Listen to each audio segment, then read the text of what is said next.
Hello बच्चों। तो आज हम शुरू करेंगे साइंस का chapter number 1 chemical reaction and equation. Chemical reaction बच्चों आप सब जानते हो केमिकल रिएक्शन क्या होता है। पहली बात तो आप केमिकल सब जानते होगे केमिकल क्या होते हैं, है ना। जैसे केमिकल जितने भी, पहले आपको कुछ चीज़ें बता देता हूँ मैं, बेसिक चीज़ें, 9th क्लास की बेसिक चीज़ें पहले मैं कुछ आपको बता देता हूँ बच्चों, ठीक है। जैसे एलिमेंट क्या होते हैं, हमने 9th क्लास में बच्चों पढ़ा है एलिमेंट के बारे में कि एलिमेंट क्या चीज़ है। एलिमेंट होते हैं, आपने पीरियोडिक टेबल देखी होगी। पीरियोडिक टेबल में जैसे कुछ बच्चों ने नहीं भी देखी हो तो मैं एलिमेंट होते हैं बच्चों जो जिससे पूरा संसार मिलके बना है, तत्व जिन्हें बोलते हैं। अब जैसे एलिमेंट में क्या आता है, हाइड्रोजन है, ऑक्सीजन है जो हम सांस के जरिए अंदर लेते हैं, हाइड्रोजन है और नाइट्रोजन है, ठीक है, लोहा, तांबा, ये सब क्या है, एलिमेंट है ना। एलिमेंट होते हैं सब, जैसे कि हाइड्रोजन है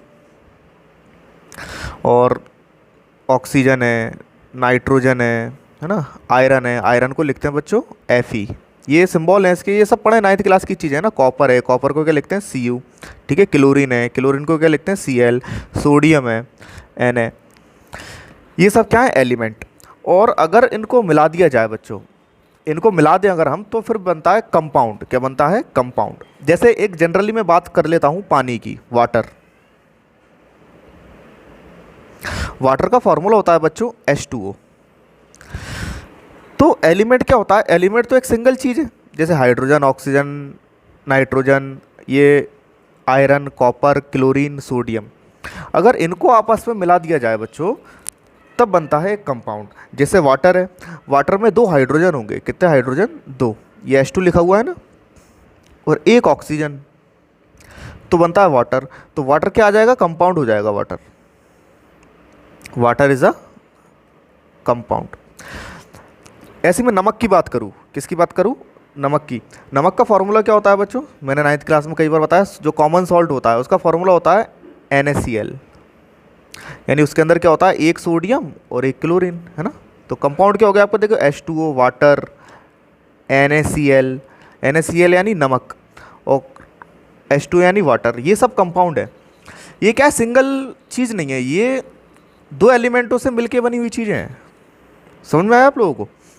तो एलिमेंट और कंपाउंड ये समझ गए। अब ये आपस में जो रिएक्शन करते हैं, जैसे मान लो Na, ये सोडियम है, इसने क्लोरीन के साथ रिएक्शन करा होगा, इसे ही बोलते हैं हम केमिकल रिएक्शन। क्या बोलते हैं, केमिकल रिएक्शन।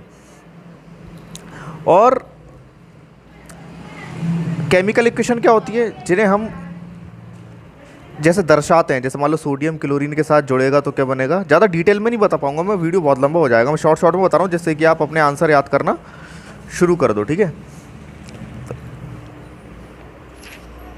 आप एक काम करेंगे बच्चों, फर्स्ट चैप्टर में आप पेज नंबर 11 निकालेंगे, वो आंसर याद करने जो मैं बता रहा हूँ आप लोगों को, ठीक है। पहला आंसर है, what do mean by chemical equation, give an example balanced chemical equation. बच्चों केमिकल इक्वेशन क्या होती है, जैसे मान लो अब मैंने बोला कि एक सोडियम और एक क्लोरीन मिलके नमक बनाते हैं, तो इसकी एक केमिकल इक्वेशन होगी, ठीक है। इक्वेशन के रूप में दर्शाएंगे हम अपन इसको, जैसे मैं बता देता हूँ, यहाँ बता देता हूँ, चलो। जैसे ले लिया मैंने कि एक सोडियम प्लस एक क्लोरीन मिलके क्या बनाएगा बच्चों, सोडियम क्लोराइड, NaCl यानी सॉल्ट बोलते हैं। ये सोडियम है और ये है बच्चों क्या, क्लोरीन। इन्हें बोलते हैं बच्चों रिएक्टेंट। ध्यान से देखना ये चीज़ है। और जो बनता है उसे बोलते हैं प्रोडक्ट। प्रोडक्ट बना है sodium chloride, sodium chloride, common salt जो आप घरों में नमक यूज़ करते हो, इसे बोलते हैं बच्चों प्रोडक्ट, ठीक है। तो जो चीज़ जुड़ती है उसे क्या बोलते हैं, रिएक्टेंट। रिएक्टेंट 2 भी हो सकते हैं, 3 भी हो सकते हैं, 4 भी हो सकते हैं, और जो बनता है उसे बोलते हैं प्रोडक्ट। क्या बोलते हैं, प्रोडक्ट, ठीक है। तो ये कंपाउंड है और ये एलिमेंट है, देखो है ना, ये है सोडियम, ये क्लोरीन एलिमेंट है, ये कंपाउंड है, ठीक है। इसे बोलते हैं केमिकल इक्वेशन। अब ये जो है वो बैलेंस होना चाहिए बच्चों। बैलेंस केमिकल इक्वेशन क्या होती है, जैसे मान लो बैलेंस होती है, जैसे NaCl है, यह H2 है, मान लो H2 ले लिया मैंने। पानी, पानी तभी बनेगा जब 2 हाइड्रोजन और एक ऑक्सीजन होंगे। आप कहोगे कि 3 हाइड्रोजन और एक ऑक्सीजन मिल जाए तो ये वाटर नहीं होगा। आप कहोगे एक हाइड्रोजन और 2 ऑक्सीजन मिल जाए, ये भी वाटर नहीं होगा। वाटर कब होगा? जब 2 हाइड्रोजन और 1 ऑक्सीजन मिलेगा तभी आपको वाटर मिलेगा। तो ये इसे बोलते हैं बैलेंस इक्वेशन। क्या बोलते हैं बच्चों? Balance equation. ठीक है, अब मैं पढ़ रहा हूँ इसको, जरा ध्यान से आप आंसर समझते जाना। ठीक है, मैं बच्चों देखो ज़्यादा डीपली तो नहीं बता पाऊंगा क्योंकि वीडियो बहुत ज़्यादा लंबा हो जाएगा, बस मैं इतना समझा दूंगा जिससे कि आप याद कर लो। फिर कभी जैसे मान लो क्लास लगती है अपनी बैच में, तब बहुत डिटेल में ये चीज़ें बताई जाएंगी। ठीक है, chemical equation, the equation which represent a chemical reaction with the help of symbol. Symbol का यूज़ करते हैं हम, फार्मूला, यानी ये फार्मूला तो होता ही है, जैसे पानी का फार्मूला क्या होता है? H2O। सिंबल जैसे हाइड्रोजन का सिंबल क्या है? H, और ऑक्सीजन का क्या होता है? O होता है। ऑफ रिएक्टेंट्स एंड प्रोडक्ट्स, यानी रिएक्टेंट मैंने बताया था ना, ये रिएक्टेंट होते हैं, ये रिएक्टेंट है और ये प्रोडक्ट है। रिजल्ट्स इन ब्रीफ, यानी एक शॉर्ट में रिएक्शन मिल जाता है हमें, है ना, ऐसे लिखना नहीं पड़ता हमने। Is called chemical equation. जैसे मान लो इसमें लिखा है सोडियम, एक केमिकल इक्वेशन दे दी है, सोडियम हाइड्रोक्साइड और हाइड्रोक्लोरिक एसिड। ये एसिड है, हाइड्रोक्लोरिक तेजाब जैसे बोलते हैं ना घरों में, जो नॉर्मल तेजाब होता है बाथरूम वगैरह साफ़ करने के लिए, वो होता है ये। और ये है NaOH, सोडियम हाइड्रोक्साइड, ये बेस होता है इनो। तो ये आपस में मिलकर क्या बनाते हैं? NaCl, नमक और वाटर। ये 9th क्लास में भी मैंने आपको इक्वेशन समझाई थी, लेकिन अभी आगे भी है इसको डिटेल में। तो अब देखो बच्चों, जैसे आप इसको तो याद कर लोगे, लेकिन ये रिएक्शन जैसे आपको याद ना हो तो इसके लिए आप सिंपल से एक कोई भी छोटी रिएक्शन लिख दो, वो मैं बता देता हूँ। केमिकल छोटी सी लिख देना इसकी जगह पे, क्वेश्चन नंबर 1 के लिए यहाँ लिख देता हूँ मैं। आप लिख देना C+O2 CO2। कितना ईजी हो गया, ये एग्जाम्पल लिख देना। ठीक है,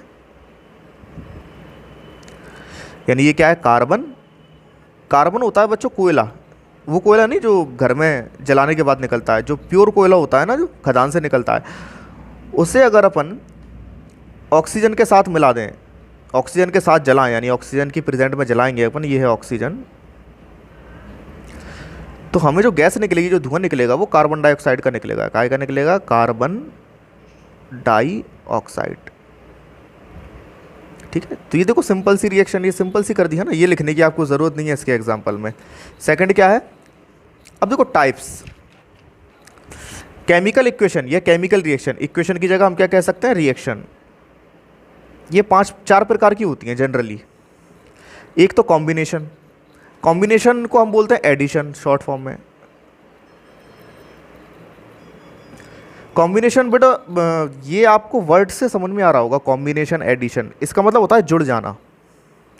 यानी जब दो चीज़ें, जैसे इनमें से कोई 2 चीज़ें, 2 या 3, जैसे मान लो अपन ये ले लेते हैं, जैसे Na और ये Cl, ये आपस में जुड़ के ये बना रहा है NaCl, तो ये क्या हो गया? Combination reaction.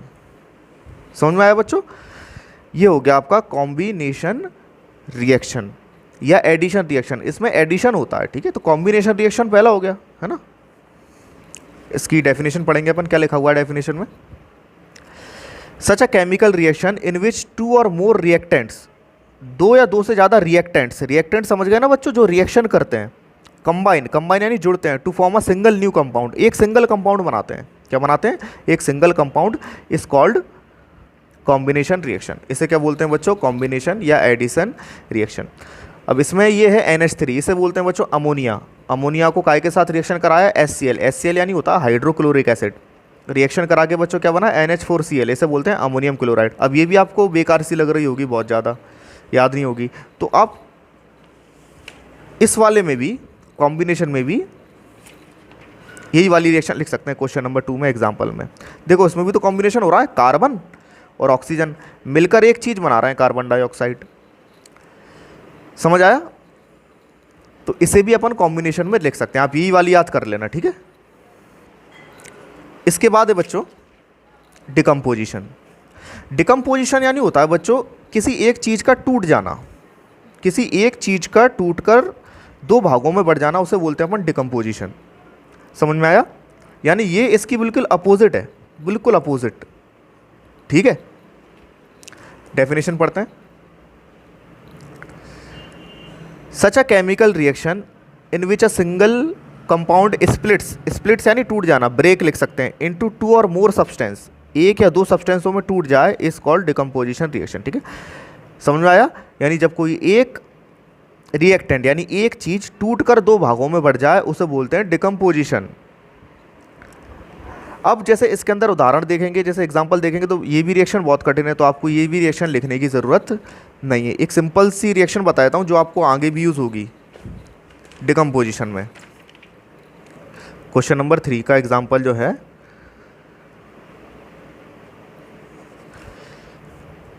CaCO3, इसे बोलते हैं बच्चों कैल्शियम कार्बोनेट। ध्यान से लिख लेना इसको, CaCO3। लाइमस्टोन बोलते हैं, क्या बोलते हैं? लाइमस्टोन या कैल्शियम कार्बोनेट।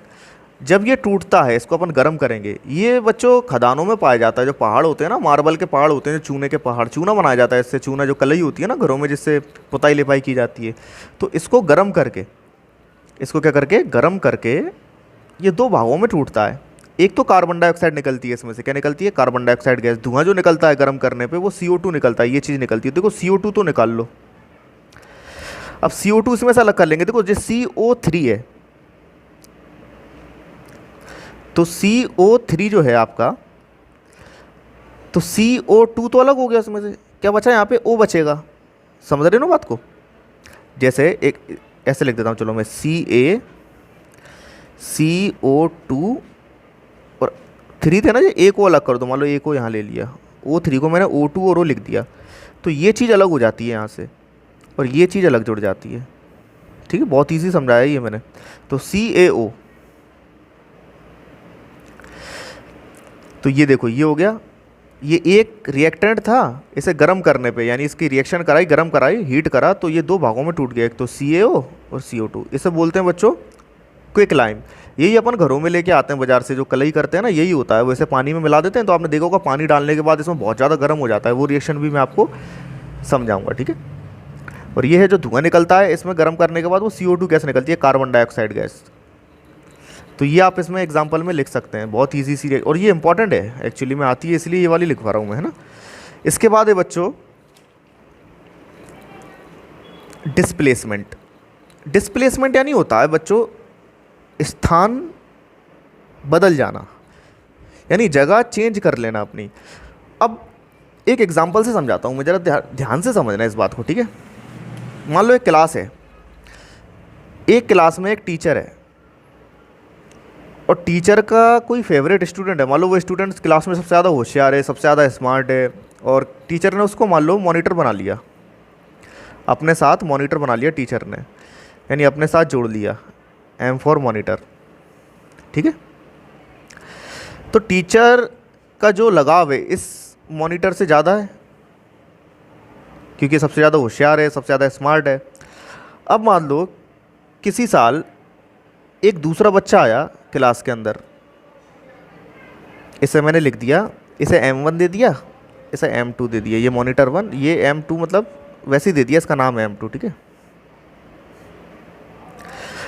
अब ये बच्चा ज़्यादा होशियार है, इससे भी ज़्यादा, इससे ज़्यादा स्मार्ट है, इससे ज़्यादा होशियार है, इसके ज़्यादा नंबर आ रहा है, तो ये मॉनिटर की जगह नहीं ले लेगा। यानी कुछ दिनों बाद ये इसका स्थान क्या कर देगा? डिस्प्लेस कर देगा। क्या कर देगा बच्चों? इसका स्थान डिस्प्लेस कर देगा, यानी इसकी जो जगह है वो क्या कर देगा? चेंज कर देगा। यानी फिर ये कैसा हो जाएगा स्थिति? टीचर का जो मॉनिटर बन जाएगा वो ये बन जाएगा M2, ठीक है, और ये अलग हो जाएगा, M1 अलग हो जाएगा। पहले ये सबसे ज़्यादा होशियार था, सबसे ज़्यादा स्मार्ट था, फिर एक साल, अगली साल मान लो कोई दूसरा बच्चा आ गया, 2 नाम है इसका, 2 नंबर दे दिया, ये और ज़्यादा होशियार है, और ज़्यादा स्मार्ट है, और ज़्यादा नंबर आ रहा है इसके एग्जाम में, तो फिर ये क्या करेगा? धीरे धीरे इसकी जगह ले लेगा, डिस्प्लेस कर देगा। क्या कर देगा? इसको डिस्प्लेस, इसका स्थान परिवर्तन कर देगा, और उसकी जगह खुद आ जाएगा और उसको अलग कर देगा। ऐसा नेचुरली होता है हमेशा, है ना, हर जगह होता है। तो इसे ही बोलते हैं डिस्प्लेसमेंट। जब कोई ऐसा एलिमेंट जो ज़्यादा रिएक्टिव है, अब रिएक्टिविटी सीरीज़ में आपको बाद में बताऊंगा मेटल नॉन मेटल में रिएक्टिविटी सीरीज़ के बारे में, ठीक है। जब कोई ज़्यादा रिएक्टिव एलिमेंट किसी में से एक एलिमेंट को हटा दे और अपन खुद वहाँ लग जाए, उसे बोलते हैं अपन बच्चों डिस्प्लेसमेंट। क्या बोलते हैं? डिस्प्लेसमेंट। समझ में आया? देखो इसके डेफिनेशन पढ़ेंगे अपन, बहुत ईजी डेफिनेशन है। सच a reaction in which one more reactive element displace another less reactive element। समझ रहे हो? यानी एक ऐसी रिएक्शन जिसके अंदर एक रिएक्टिव एलिमेंट है, रिएक्टिव समझ रहे हो, यानी बहुत ज़्यादा स्मार्ट, बहुत ज़्यादा होशियार बच्चा है, वो दूसरे जो कम लेस रिएक्टिव लिखा है ना, मान लो कम होशियार है, वो कम स्मार्ट है, उसको क्या कर देगा, डिस्प्लेस, उसकी स्थान बदल देगा। मैंने बताया था ना, जैसे यहाँ पर ये चीज़ मैंने यहाँ समझाई थी ना, ये ज़्यादा रिएक्टिव है, ज़्यादा स्मार्ट है, ज़्यादा होशियार है, इसकी जगह क्या कर देगा, चेंज कर देगा। ठीक है, इसे ही बोलते हैं। ये अब क्या करता है, देखो लिखा है from its compound and acquired its position, उसकी पोजीशन वो ले ले, ऐसे बोलते हैं अपन डिस्प्लेसमेंट रिएक्शन। इसमें आपको बच्चों रिएक्शन यही वाली लिखनी है, मोस्ट इंपॉर्टेंट रिएक्शन है। ठीक है, रिएक्शन समझा देता हूँ मैं, चलो। एफई, एफई मतलब होता है आयरन, लिख लेना हिंदी में बच्चों, कैसे भी आपको समझने के लिए नोट्स बना लो अपने खुद। ठीक है, साइंस के बहुत ज़रूरत पड़ेगी, साइंस बहुत टफ है एनसीईआरटी की, हल्के में मत लेना। चलो, जैसे मान लो ये है टीचर, ठीक है, और ये वो बच्चा है जो टीचर से अटैच है, मॉनिटर है मान लो। ठीक है, अब लेकिन ये कॉपर है, ये तांबा है, और ये लोहा है, तो बच्चों लोहा ज़्यादा रिएक्टिव होता है, लोहे में जंग जल्दी लगती है, तांबे में पहली बात तो तांबा बहुत ख़राब नहीं होता, वो ख़राब होता है तो बहुत टाइम बाद ख़राब होता है, देखा होगा आपने, हरे कलर सा उसके ऊपर वो आ जाता है, लेकिन लोहे में जंग तुरंत लग जाती है, जरा सा अगर आँच पानी मिल गया तो 2-3 दिन बाद ही उसके अंदर, यानी लोहा ज़्यादा रिएक्टिव होता है। तो ये लोहा जो Fe है, ये ज़्यादा रिएक्टिव है, तो ये क्या करेगा, जब इससे रिएक्शन करेगा तो इसकी जगह बदल देगा।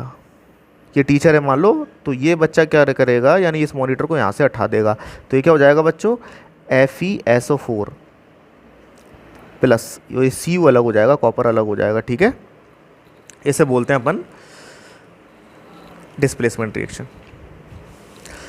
समझ में आया होगा।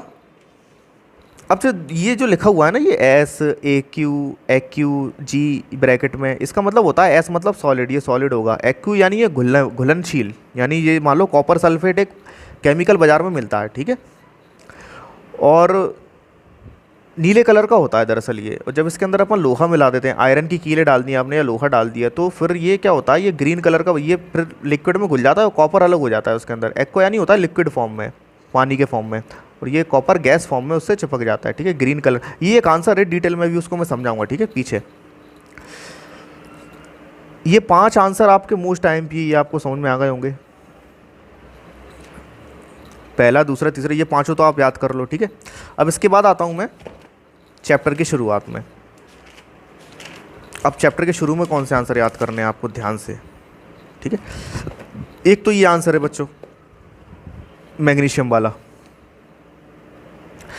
Why should a magnesium ribbon be cleaned before burning. एक मैग्नीशियम रिबन होता है बच्चों, एक मैग्नीशियम का मतलब समझ लो, बाजार में जो केमिस्ट होता है ना, यानी केमिकल की जो दुकानें होती हैं बाज़ारों में, वहाँ पे एक रिबन टाइप का आता है, मैग्नीशियम का होता है, तो उसे जलाते हैं तो उससे एक चमकनी सी रोशनी सी निकलती है, उससे मतलब रिएक्शन कराने के लिए, तो उसे जलाने से पहले उसे साफ़ करना पड़ता है ना। तो क्यों साफ़ करना पड़ता है, क्योंकि मैग्नीशियम ऑक्सीजन से रिएक्शन कर जाता है, रिएक्टिव होता है मैग्नीशियम बहुत, ऑक्सीजन होती है, हवा में ऑक्सीजन होती है, तो उससे रिएक्शन करके एक कंपाउंड बना लेता है, तो जो आग नहीं पकड़ता, इसलिए पहले उसे साफ़ करना पड़ता है, बाद में उसे जलाया जाता है। तो ये लिखा है वैन, बहुत इंपॉर्टेंट आंसर है बच्चों, ये 2 नंबर में। पहले मैं बताता हूँ इसमें से आएगा कितने का। इसमें से बच्चों एक 2 मार्क्स का क्वेश्चन आएगा, एक 3 मार्क्स का क्वेश्चन आएगा, 5 मार्क्स का आएगा, इसमें से एक ओटी भी आएगी शायद, 6 मार्क्स मान लो, एक 2 मार्क्स का क्वेश्चन, एक 3 मार्क्स का क्वेश्चन, और शायद एक ओटी आएगी, तो 6 मार्क्स का आएगा इसमें से। ठीक है, ये 2 नंबर में बहुत इंपॉर्टेंट क्वेश्चन है, ये याद करना है आपको, ये ध्यान रखना। ये लिखा हुआ है when magnesium ribbon is expose to air, जब मैग्नीशियम रिबन को हवा के संपर्क में आता है, जब वो, it forms a protective layer of magnesium oxide, उसके ऊपर एक लेयर चढ़ जाती है मैग्नीशियम ऑक्साइड की, उसको जलने नहीं देती, प्रिवेंट फॉर, उसको बचाने के लिए अपन with oxygen, there for a magnesium ribbon should be clean before burning in the air, तो जलाने से पहले उसे क्या करना पड़ता है, क्लीन, बर्न करने से पहले उसे क्या करना पड़ता है, क्लीन करना पड़ता है। ठीक है, समझ में आया। इसके बाद ये रिएक्शन याद नहीं करेंगे आप, ठीक है, रिएक्शन में समझाऊंगा बाद में। अब जैसे कि मैंने बताया ना अभी, एक वो कॉपर वाला आंसर बताया था मैंने, देखो ये वो रिएक्शन आ गई जो अभी अपन ने पीछे पढ़ी थी ना, जो डिस्प्लेसमेंट में। Why does the colour of copper sulphate solution when an iron nail is dipped, change क्यों हो जाता है। जैसे मान लो ये कॉपर सल्फेट होता है, ब्लू सॉल्यूशन, ये नीला होता है, जैसे मैंने बताया ना कॉपर सल्फेट, ये पीछे बताते हैं, कॉपर सल्फेट बाजार में मिलता है, नीले कलर का केमिकल होता है, नीला पानी होता है ना, ऐसे नीले कलर का केमिकल होता है बच्चों ये, और जब इसके अंदर आयरन की कीलें डाली जाती हैं, लोहे की कीलें, तो मैंने बताया ना लोहा ज़्यादा रिएक्टिव होता है, तो लोहा अपनी जगह ले लेता है और कॉपर को अलग कर देता है, तो कॉपर अलग हो जाता है, तो कॉपर वो जो नीला कलर है ना उसको हरे में कन्वर्ट कर देता है। तुमने देखोगे कॉपर जो तांबा होता है, तांबे के बर्तन होते हैं, उसके ऊपर एक हरी सी लेयर जम जाती है कुछ दिन बाद, तो वो वैसा ही इस सॉल्यूशन को हरा कर देता है, ठीक है। तो इसको पढ़ लो, बहुत इजी आंसर है 3 नंबर के लिए, ये बहुत इंपॉर्टेंट बहुत है ये।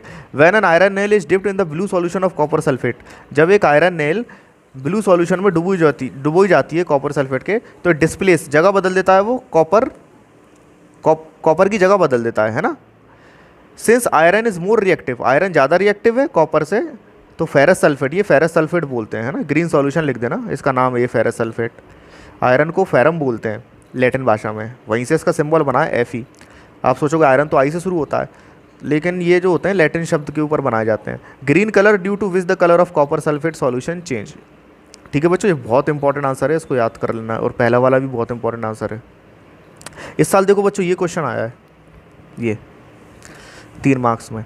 अब ये तो क्या रिएक्शंस हैं, ये मैं आपको बाद में समझाऊंगा, अभी मैं ये समझा रहा हूँ जो आप याद कर सकते हो, ठीक है। अब बच्चों ये क्वेश्चन है, ये भी बहुत इंपॉर्टेंट क्वेश्चन है।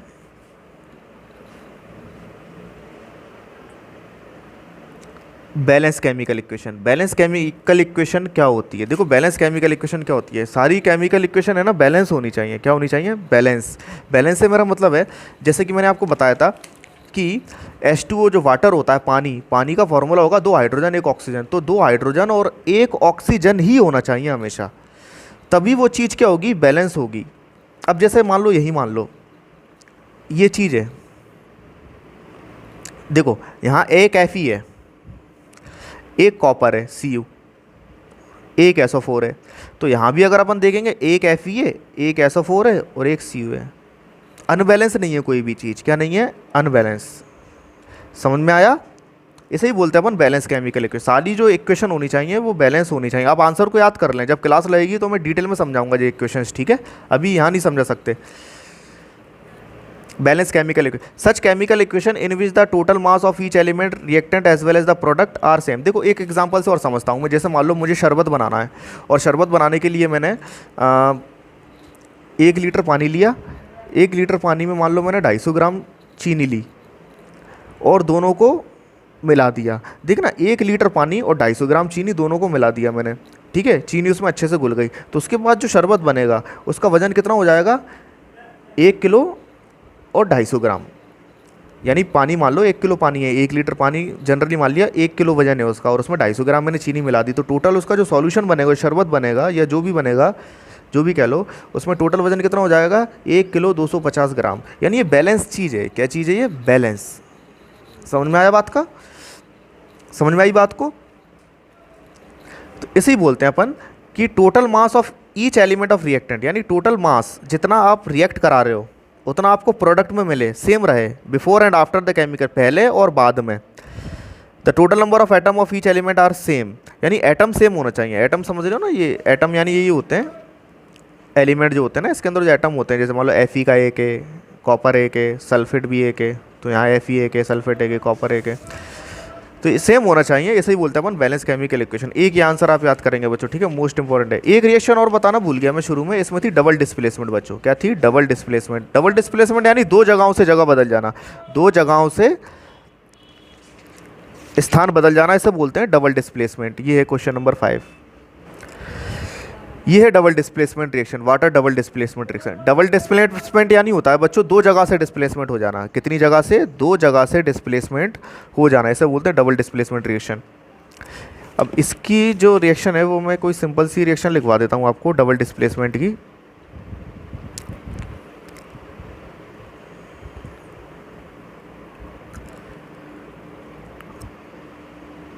एक ये रिएक्शन दी है, ये कर लेना, ये बहुत ईजी रिएक्शन है।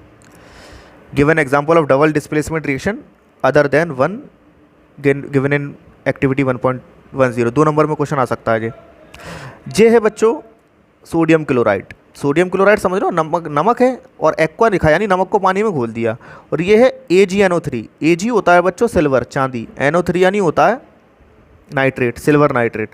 When a solution of sodium chloride is added to a solution of silver nitrate, white precipitate, ये परसिपेट लिखा है, PPT लिखा है ना, of silver chloride is formed. देखो इसमें क्या होता है, 2 जगह से डिस्प्लेसमेंट हो रहा है, इसको समझा देता हूँ चलो मैं। जैसे ये वाली double displacement, AgNO3 plus NaCl, तो ये सोडियम ज़्यादा रिएक्टिव होता है इससे, तो सोडियम इसकी जगह चेंज कर देगा। तो ये हो जाएगा बच्चों NO3 और ये Ag इससे जुड़ जाएगा। ठीक है, ये दो जगह डिस्प्लेसमेंट हो गया, डबल डिस्प्लेसमेंट, यानी यहाँ से Na हटा, वो यहाँ चला गया, और यहाँ से Ag हटा, यानी दो जनों ने जगह बदली, एक Na ने और एक Ag ने।